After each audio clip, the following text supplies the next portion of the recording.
Welcome to the Swinburne Professional Staff Network podcast, the podcast professionals with Kristy and Ash, made by professional staff for all Swinburne staff. Hello, I'm Kristy Horn, and I'm one half of this podcasting dynamic duo. And for those who don't know me, I work in the School of Business, Law and Entrepreneurship, SOBL, in the Centre for Social Impact and the CXI Research Group. So my passion is podcasting and bringing interesting stories of Swinburne staff to our audience, which is huge, by the way. And today we have a cracker lined up for you. Okay, before anything else happens, please let me introduce to the mic a very special person, the wonderful, the very kind, and the best boss ever, Ash Carden. I really need to think of a new intro. Like don't get me wrong, I love being the best boss ever. I appreciate that. I feel it triggers my imposter syndrome a little bit. Oh, you should just embrace it, Ash. Because I should. And you think it's the sort of thing I would embrace. It doesn't take much for my ego to inflate, and yet here we are. We are. Hey, Ash, it's good to see you. How you doing?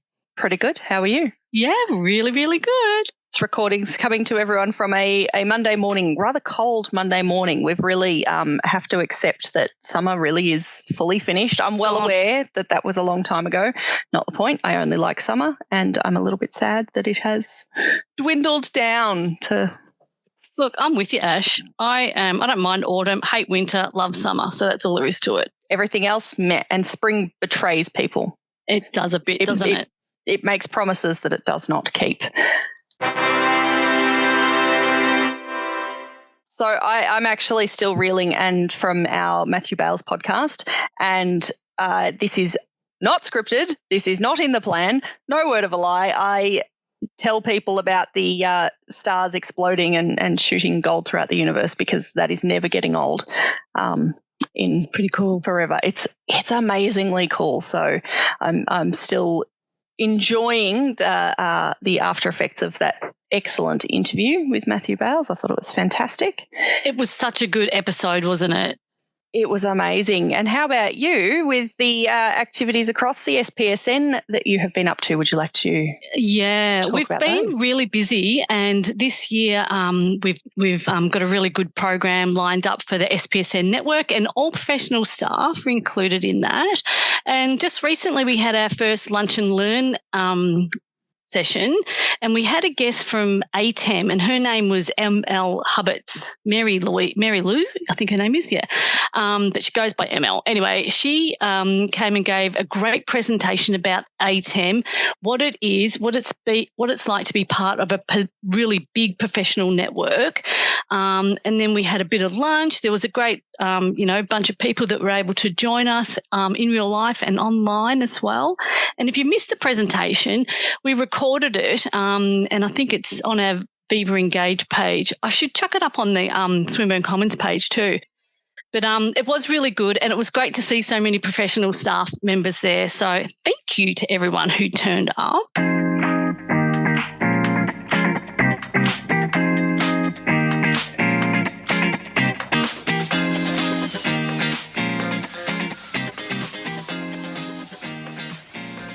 All right, Ash, we have a jam-packed episode, so let's quit the jibber-jabber and crack on with the pod. We have a great episode lined up for you today, and the theme of the topic for today's episode is, which is a feature on Swinburne professional staff who have been at Swinburne for a long time. Some of our guests that we have joining us today have been at Swinburne for 20 years plus. So we want to shine the spotlight on these brilliant women and get to know them a little bit better. So why don't we introduce our guests? Let's bring them out of the green room, Ash, before something gets broken. Panel guests, and insert drum roll. Don't know if drum roll's actually happening. We do. Welcoming to the online podcast studio, we have Mollie McMahon, Danielle Rush and Tracey Wright. Thank you all so very much for joining us today on our second ever panel-based podcast episode. Hi, Danielle. Hi, Tracey. Hi, Mollie. Thank you so much for being with us today. we've got a bunch of questions lined up for you guys, which we hope, aren't too scary, but it's really lovely to see you all, and we really appreciate you taking the time to be part of the podcast and to share your stories with us today. So, Ash, why don't we kick off with the first question for our lovely ladies? Tracey, Danielle, Mollie, would you first like to introduce yourselves, your roles, and what you do at Swinburne? So I'm Danielle Rush. I have been known as Danielle Dunn up until a few years ago when I remarried. So I've had people say to me, Danielle Rush, I can't remember seeing your name. I'm like, I've been here for 30 years. You're like, oh. So new name, but been here for a while. And I'm an events producer for the engagement team. So do a lot of events for the Vice-Chancellor, advancement team as well. But I've had a few roles over the years. So, dodged bullets. I think Tracey and I were talking last week at an event that I was working at, and we were just talking about how we'd managed to dodge all these bullets, redundancies, departments closing down, and worked out that probably don't want to be at the same campus as me because I have this habit of or whatever I get. Because I've been at Croydon, the team there got closed down. We moved to Lilydale, moved across to Student Life. That campus got closed down. I'd also worked at Paran, so as we know that's no longer there. So, yeah. And Tracey, what about yourself? Well, following on from Danielle, I've actually worked at every campus bar Sarawak as well, so my track record's not much better. But currently in the role of Executive Assistant to the Vice President in Innovation and Enterprise, so working directly for Werner van der Meer and working across his leadership team to bring our portfolio to life, which was a fairly newly created portfolio a couple of years ago. So been a lot of work of setting up a value creation strategy and starting to put that into play. So it's exciting time. Mollie. I'm Mollie McMahon. So I'm the manager of scheduling services, which is timetabling and exams. And I'm also part-time acting in the deputy director role for student admin. Wow, what a collection of people that we have here. This is so cool. Awesome. I have been wanting to record this podcast for the longest time. So, Danielle, you've been here for over 30 years. 30 years in 2 weeks' time. Oh, my God. Wow, congratulations. I have my anniversary. Yeah, but it's because HR because I started with Eastern TAFE and then that got merged with Swinburne, and then I joined the Student Association. So then they basically went, oh, we don't recognise any service that you did beforehand. And then when I came back to Swinburne after being at the Student Association, they're like, oh, we don't recognise anything you did at the Student Association. So it's sort of like if you looked at that, and because I've had different email addresses because I was D-Dunn for a while, and then there was 2 D-Duns when they merged, Swinburne and Eastern. Oh, yeah, Daniel Dunn. No, it was Donna this would have been before that. Oh, okay. So Donna Dunn. So then I was DA Dunn. And then I went, when I moved across the student. Did you capitalise on your email address being da-dun? Da-dun. Yeah. People used to say that to me all the time. Fantastic opportunity. Yeah. So, and then when I moved back to Swinburne, they gave me a different employee number. It's been really disjointed. So wow. Now I'm back and I'm here to stay. That's it. How about you, Tracey? I can't say my journey has been that colourful at all. So I just celebrated my 29-year anniversary on the 3rd of April. And time certainly flies. Moved across different roles, but all roles have had an administration background, but most of my time was in the vocational education sector, and like Danielle was with the Outer Eastern College of TAFE and here through the merger with Swinburne, which was some exciting and challenging times. Unreal. How about you, Mollie? Well, mine doesn't sound as exciting. It's not as long. So I've been here 12 years in December. So my entire professional career, I guess. Unreal. Came back from schoolies on a Sunday, started on the Monday, and that was it. Yeah. Oh, that is so fantastic. So when you guys first started to where you are now, it sounds like it's been, all over the place. Can you tell us how your role has changed and, what that's been like? Perhaps we'll start with you, Danielle. So I started in what was a department called Continuing Education, which was all your short courses. So, you come at night to do a photography course or an Excel course or something like that. And I then had only been with Swinburne for a couple of months and accidentally pregnant. So I thought, yeah, surprise. Or as her older sisters say, you were unplanned, but she actually was planned, just not quite then. So I didn't think that I would be able to come back because I had no idea about maternity leave. Previous to Swinburne, I'd been in the Navy and they had really good maternity leave, but I didn't know what other businesses or whatever. And so I was about to resign until HR said to me, you don't want to take maternity leave? And I was like, can I? And they're like, yeah, sure.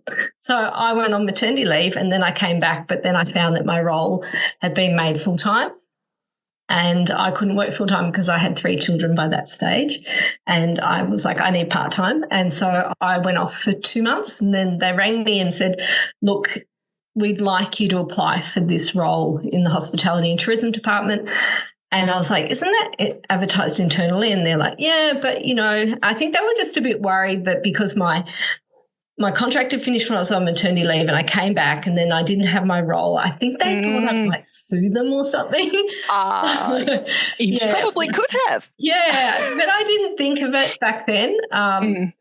So then I applied for, and this was a part-time role, and I was so excited because it was hard to get part-time roles and it really suited me with the family. And so I applied for it and got it. And, I stayed there for 14 years. How about that? What about you, Tracey? That's incredible. So I initially started in the procurement department at the Outer Eastern College of TAFE, and that was back in the days when we had the good old triplicate paper and I was introduced to the typewriter on the desk because the computer was there but nobody knew how to use it. Started on the typewriter with doing all of the purchase orders for the whole Eastern TAFE at the time. Oh, it's such a bugger if you made a mistake, right? Absolutely. And then triple the joys of pulling all the little side holes off the papers and making mess everywhere in the office. So that was pretty much the majority of my day until we introduced Finance One. So I was actually part of the team that did the introduction of the Finance One software. So wrote all of the training materials, trained all of the staff from what was our executive director at the top all the way down, and provided the online help service for that for quite a number of years after the implementation. And we also went down to South Gippsland TAFE and rolled it out for their cohort as well. So I actually went and stayed with their director of finance for a couple of weeks. She kindly took me into her home and set up top down there so that I could help transition their data across and train all of their staff as well. So that was some fun, exciting times. Yeah, how times have changed. Doesn't sort of happen like that anymore. Oh my God. I can even remember stories of having the carpentry vocational education students actually coming into my house and building my children's cubby house on site. So a teacher would just rock up for the day with half a dozen students. That is genius. Built it on site and said it was the best project ever because nothing's perfect on a site compared to in a workshop where everything's planned and straight and even. And that cubby house still to this day still stands. So how are we not capitalising better on this? I think there's an OH&S risks that might come with it these days. I had one of those cubby houses too, Tracey. Yeah, came out and, we had to do it because it was for my kids for Christmas, so it was like for Santa, and so we had to take the kids out for the day and then not let them in the backyard when they got home. So, that's so funny. I'm blown away by that Finance One. You wrote the training manual for staff. Yeah, I don't think they've changed a hell of a lot since then either. I struggle with that horrible program so much. I never know how to get into it. I have to ask Janie how to get into it. Does have Mollie, its challenges. Oh God, yeah, that's one way of putting it. Mollie, what about you? When you started to where you are now, how's your role changed? Yeah, I started as a trainee at Croydon. I feel like I've crossed paths with Tracey and Danielle over the years or back at the beginning. So I was a trainee out at Student Central, is what it was called then. Worked across most of the campuses, not Lilydale. I don't think I made it out to Lilydale, but worked out of Pran. Did a lot of front counter sort of stuff, and then learned the enrollment side, and then have just jumped from so many different student administration teams. Went overseas for 6 months as well, came back. I've worked in fees, like just, explaining fees, I guess, and then kind of settled in curriculum and timetabling for the last 4 or so years, but it just gives me more of a rounded experience of being that person who's on the counter to understanding every step that the student takes, and implementing that in my day-to-day now. I started as a trainee too. Yeah. We used to have quite a few trainees around in different departments, and it was a really good, not just pathway into seeing the range of jobs at, universities and vocational education, but it was also a really great pathway for people who wouldn't have otherwise thought that was an avenue they might pursue. And so I think it's a really fantastic program when we had it. Obviously, I think there still are some now. I know that there's a trainee in the apprenticeships team out at Croydon. Excellent. But I don't know of many, if any, others.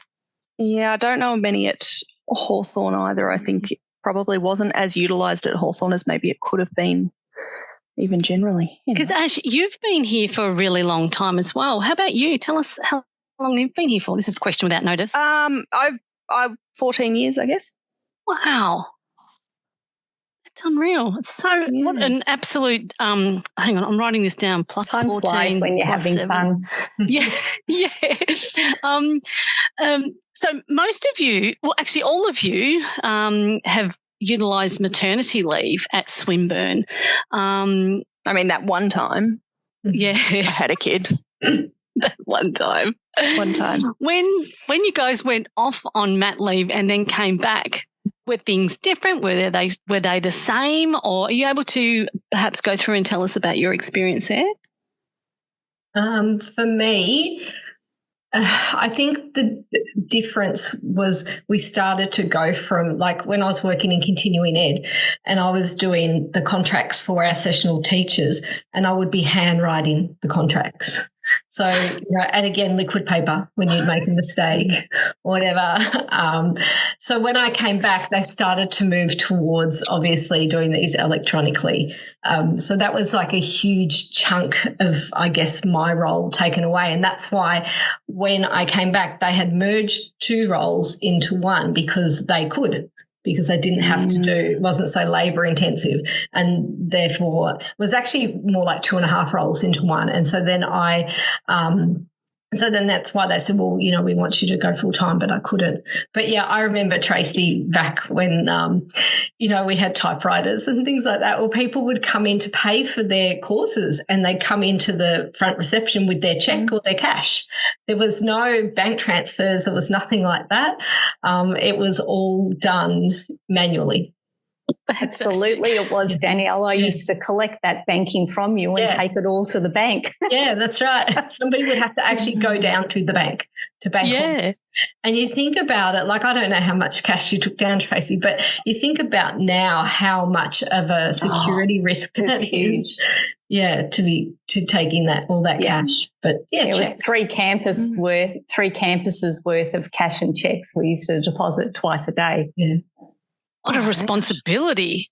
But even when I worked for the hospitality and tourism department and we had the training restaurants and people would pay by cash, very rarely did they pay by card, but even then it was the old clack, clack, credit card machines. Oh, the one that went like this. Yeah.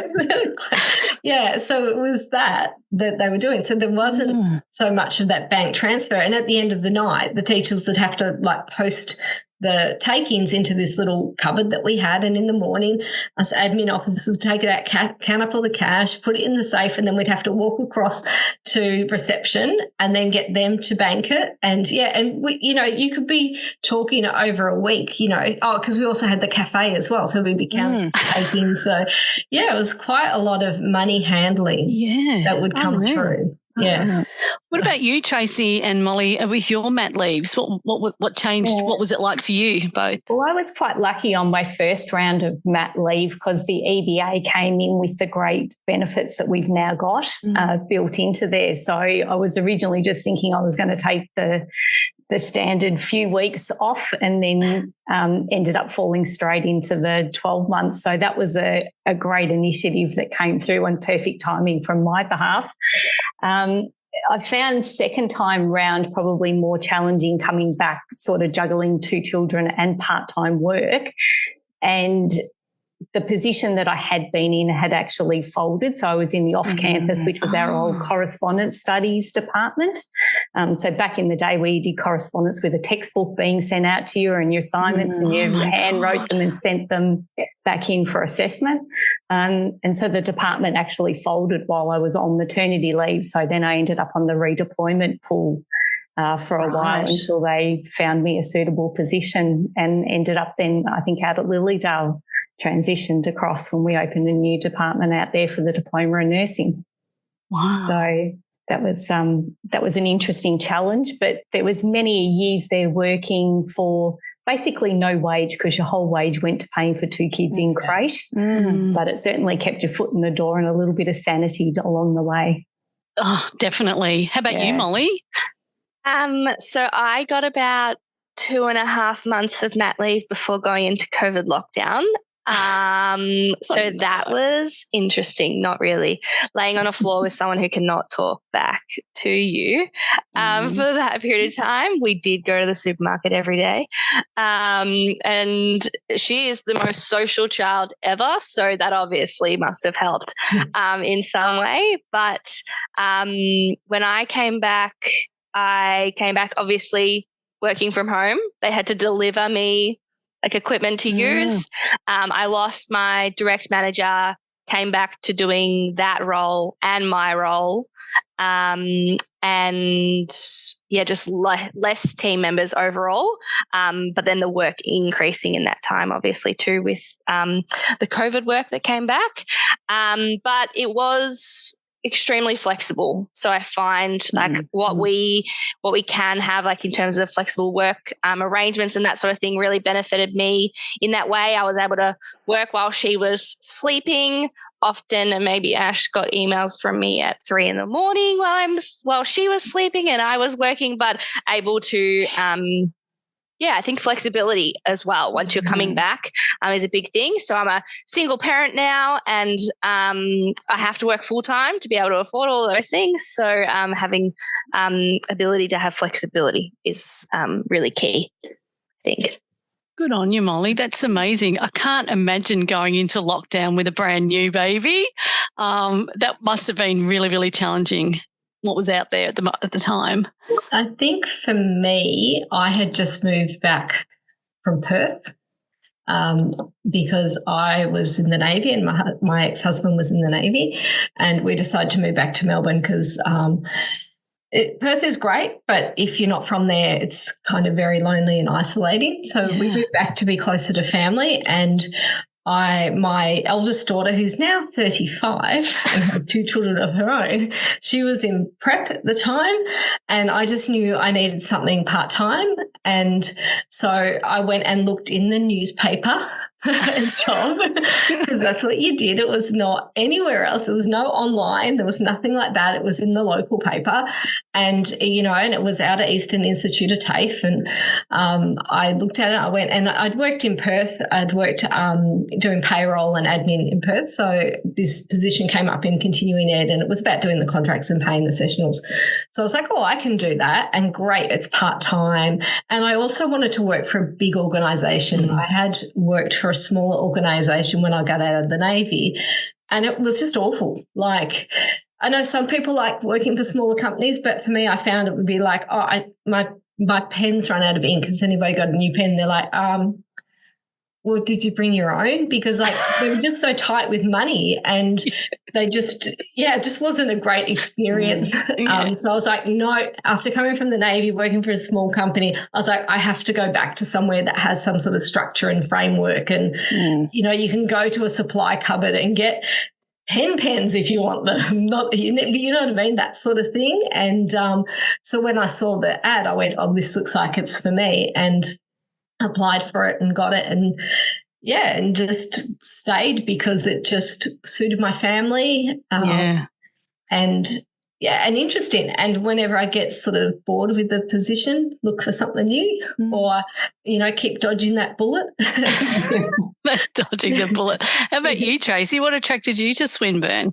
I was actually a student before I was a staff member. I was studying full time at the Croydon campus, and then the positions came up for the procurement officer, but there was also other positions that my manager was looking after for the in-house publishing arm that we had at the time. And so I had applied for a couple of the administration jobs. And so when he interviewed me, he sort of said, I'll keep it generic because I can see you've applied for a few of the roles and you'd be suitable in any one of them. So let's just go through the background. You get to pick your job. Exactly. It's fantastic. So I ended up in the procurement, given that I had some procurement background from the previous role that I'd done. And I sort of stayed here, and I actually continued on studying in the evening. So I used to be at the Wantirna campus on a Friday night, 6 till 10 p.m. There was 2 classes only on campus. There was a landscaping and an accounting class. Unbelievable. That is unreal. Oh, God. How about you, Mollie? I didn't know what I wanted to do at school. I had to sign one of those forms to say I didn't want to apply for a uni, like to study, because I just didn't know. I didn't know what I wanted to do. I think I was one of like 3. But I studied at Wantirna College, and I did not even know what Swinburne was, if I'm being completely honest. So I ended up then just stumbling across MEGT, who's a group training organisation, and traineeships. And I applied, went to one interview, which was at like a small law firm sort of thing, and then turned up for my interview at Croydon campus wearing a Pandora bracelet because I worked at a jewelry store at the time. On my panel was Jodie Klooster, June Danzy, and Tina Basillo, and they were all wearing Pandora, and that's pretty much everything that we talked about during the interview. And that was that was such a great little team out there, Croydon Student Central at the time, and that kind of just happened. Stumbled across it and haven't looked back. I just love that. Excellent. I love feeling relaxed in a job interview and connecting over a Pandora bracelet. Yeah, just breaks the ice for everyone, and that's my type of job interview. Hey, Ash, why don't you ask the next question about the changes? I've cut out a couple of questions because we've already touched on them. We have talked a bit actually about changes at Swinburne, areas shutting down, areas opening up, and it is an ever changing sector, obviously. Maybe Mollie, we'll start with you. If you want to share something that was definitely here and cost a lot of work when you first started, but is no longer here, or that you either miss or were very happy to see the back of it. Okay, good one. The thing that came to mind was ASCOL. I don't know who else used ASCOL, right? Black screen, everyone's white just writing. Like scarred. Yeah. No, I didn't mind it. I was one of those people who didn't mind it. But when I worked in Student Central, I was the person who they would ask, where is this enrolment form? Because it was always an enrolment form. And so it was my job as a trainee to enter the student's name, their birthday, their address, and then I would just know. Don't ask me how. I just knew exactly where that piece of paper was in the office, and they would be absolutely everywhere. But processing an enrolment, just using your keyboard. And we would just smash them out because we just had to press X or a tab or whatever. So then when we had to go to using a mouse with student 1, I was like, I don't even know how to, and you just change, like your posture, everything had to change because you were using a mouse and watching the little wheel of doom. Yeah. And people went around and collected the the keyboard guides that used to be. Yes, when you found a stack of keyboard guides, it was finding gold. And I only dabbled in enrolments when one of the faculties had a cross-functional structure. So the cohort of casual staff that was usually hired around enrolment and start of semester, the faculty used the professional staff in other areas, which had its pros and cons. But one of the pros was making sure that we saw every aspect to what a then faculty did and the exposure. And those keyboard guides were absolutely vital. Is that something that would sit over the keyboard, be like shortcuts? It would sit over the F keys because in ASCOL you had to use the F keys to navigate. Yeah. Because it was DOS-based. I bet you can still remember some of those. It's just burnt to memory. What was F3 or F whatever it was when it wasn't 3? I don't remember. How about you, Tracey? What was something that you remember that you're glad to see the back of? Well, I'd actually completely forgotten about ASCOL, so you've just taken me down a whole little journey. I think for me, the triplicate paper on those typewriters, as you said, the Tipex, but I agree with Mollie, my typing skills are nothing on what they used to be. Yeah. Like kind of really de-skilled in that while you've upskilled in other areas. So that's one thing. And I even used to do shorthand when I first started. So gone are those days. Yeah. I did shorthand too. Yeah. That's so funny. The carbon paper would get on your fingers and, you'd be looking for carbon paper around and some of it had been used to death. We also had the stationery supplies as well. You used to fill out a requisition book for your stationery and that was triplicate as well. Yeah. And that would come through. And we used to pick like one blue pen, one yellow highlighter, 2 sticky notes and box it all up and deliver it to you while we were collecting your bankings. Oh, wow, yeah. Did you have a trolley that you pushed? I used to drive the van on my P plates, drive the big van in my high heels and skirt. Legend. He's brilliant. Oh, how about you, Danielle? One thing that really sticks in my mind from when I was working in the Department of Hospitality and Tourism, or it was actually known as Sex, Drugs, Rock and Roll, that department, because it was like anything went in that team. And when the results would come and they were paper-based and the teachers would fill in the results in triplicate or whatever, and then they would be given to us, this big pile of results to file. And they were never in any order. Filing. And we'd have to sit there for like almost a day on the floor, and we were in a portable with this course with this, and you'd have to divide it into courses, and then you'd have to put it into like alphabetical order by the code of the subject, just so that way if there was an audit or somebody said, that's not what the result that I got, you could go back and look through it, and it would take so long. Or teachers would give us their handwritten notes and go, can you type these up? And you'd be like, I'm not your EA. But they would there was that expectation that you would do that. Unbelievable. We were very multitask back in the day. Yeah. Yes. Come such a long way technology has, and look at how we work today and even how we're recording this podcast and how it gets shared and who listens to it. Back in the olden days, we would have a face-to-face, and if you weren't there, you missed out. It wasn't, I don't know, just unreal. The technology has changed so much, and the way we've worked has changed so much. This is such an awesome trip down memory lane. I could just talk for hours about funny things that's happened in the office and, like the stationery thing that you're talking about, Tracey. In one of my old roles, I had to, push around the stationery trolley and, pick everyone's orders and deliver them, all smoking at the same time. I could do whatever I want. Yes, used to smoke on the reception desk. So classy. We're coming to the end of our chat today, which has been so fantastic. I could just keep chatting for so much longer.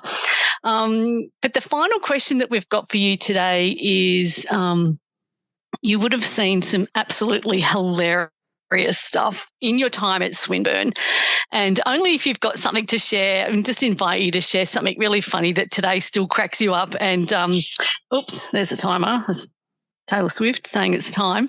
If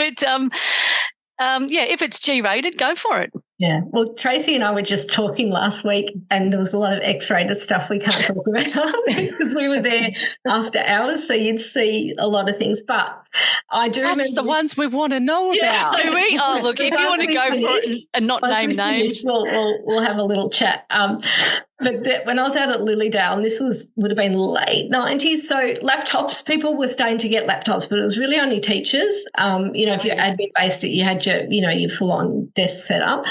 And I remember, and so students didn't really have laptops unless they came from a really wealthy family. And I remember we had this old security guard, and he would have been 70s easily. So I don't even know how he was going to protect anybody.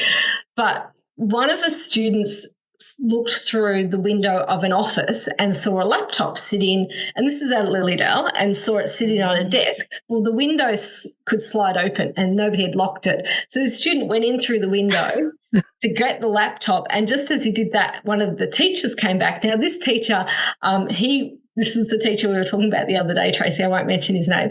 He wasn't very fit either, but he's decided to give chase to this student. Well, this student's like 18 and can run. So he's running. He's got this teacher chasing him. Then this old security guard behind him chasing him as well. It was like, and if you're old enough to know this, a Benny Hill episode. Yeah.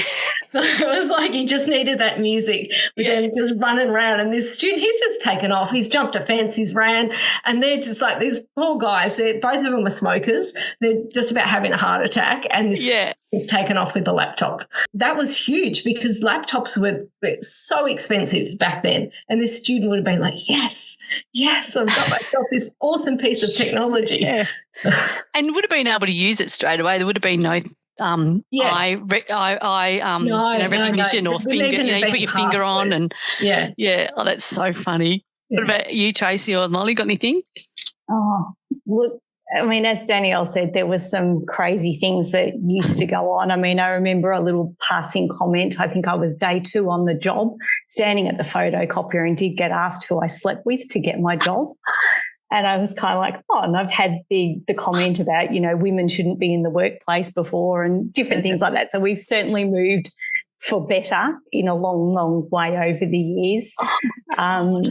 I think I don't know, they're all funny things, but there's just great memories, as Mollie said, the flexibility of working here, and it's the people that keep you here, and it's these sort of stories and adventures and the opportunities to change different roles that just keep you going and makes it fun and exciting every day. Yeah. I had someone come back from travelling, walk into the office and give me a kiss on the head once. It was quite innocent, and they were very, very jet lagged, and it was in an office that there was 3 other people. So thankfully I did not feel at any point. It wasn't untoward. Yeah. It was maybe not well thought out by the person, especially since they had been having a rant at me a couple of weeks prior to that about forms that they didn't fill in correctly. But it was all in absolute innocence and jet lag. I don't really think of anything that funny. I mean, I remember the whole Swinburne Christmas parties have come back, right? But they weren't on. Yeah. You couldn't have that for a while, and there were reasons why you couldn't have that for a while. There was a couple of staff members that made stick to that. I do remember one year, though, we ended up at the Corner Hotel, and a work card had been put on by someone who had the power to do so. And the only thing that I really remember from that evening was a little passing comment. And how old would I have been? Let's think. Maybe like 20, let's say. And I got asked why I wasn't the face of Swinburne by this person who put the card on. So that was kind of uncomfortable. But who funny. was the face of Swinburne at the time? No one. But they thought that I should be the faces. So thank you. You'd be the face of Swinburne. Excellent. So many faces of Swinburne. Thank you, Mollie and Tracey and Danielle, for joining us. We do have to wrap up our podcast here today. It's been fantastic to hear all these stories, and earlier in the podcast, I should have noted down because I added up in my head the years of experience in the room. However, amongst the 3 of you, it is, I don't know if you want to know this number actually. No, I don't. So 30 and 29 and 12, I'm hoping is 71, or my maths is really out. 71 years. And that's not counting my brilliant partner in pod, Kay Horn, because I can't remember how many years. I'm 7. I think this is my 7th year. So then we're up to 77, and 14 is 94. 80, 94. There you go. Unreal. How amazing. Nearly 100 years between us. Yeah. Wait, Margaret Gray should have come in, because she, like Danielle, her data was not fully recognised in Workday, but she would have definitely put us. We love you, Margaret. Yeah, I do hope we're going to have to make her definitely be one of the first listeners now, because she would add about 35 years. She's an incredible lady, and she couldn't be with us today, but she's happy to send. She was happy to send in her best wishes to all of us and to you, legends, for being at Swinburne for this such long period of time. What brilliant loyalty and service that you've provided to Swinburne University. We're so lucky to get to work with you guys and connect with you in this way on the podcast. We really appreciate you being with us today, and so good to hear about your roles and getting to know you a little bit better. I've got some absolutely awesome notes written down here. So that was really, really cool. Thanks for the trip down memory lane. Yeah. So good. Thank you guys for joining with us. Well, joining with us today, sorry. Well, that wraps up another episode of the podcast Professionals with Kristy and Ash. We have loved our chat today, and we really hope you have too. Stay tuned for our next episode, because it features a professional staff member from Sarawak campus, and this particular person has also been at Sarawak for 20 years, and they're celebrating their 20th year anniversary this year. So it's an awesome combination, and really look forward to that one. But before we hit end and stop recording, we do this every single podcast. And Ash, if you can please give us a score out of 10, or what is it? 3 Sigma. Type of. Oh, that's it, 3 Sigma. So that's our rating is 3 Sigma. It's on a normal bell curve, 3 Sigma, not many results fall. Okay. So is that Sigma. Good? Yeah, yes. Okay, good. We're making it good. We're making it the positive kind, not the negative kind. All right, guys. Thank you so much for joining us today, and we'll see you next time. Thank you.